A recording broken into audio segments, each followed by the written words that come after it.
I am so stinking excited. My new Vevor kiln has arrived.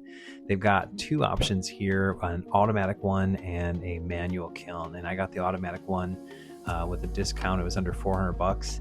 And here is me opening it. So excited. This came super fast and I just cannot wait to use it. And look at this thing inside.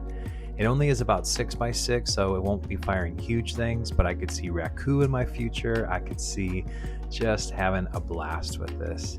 And here's my first firing before, and just like magic, there it is after. What should I make next?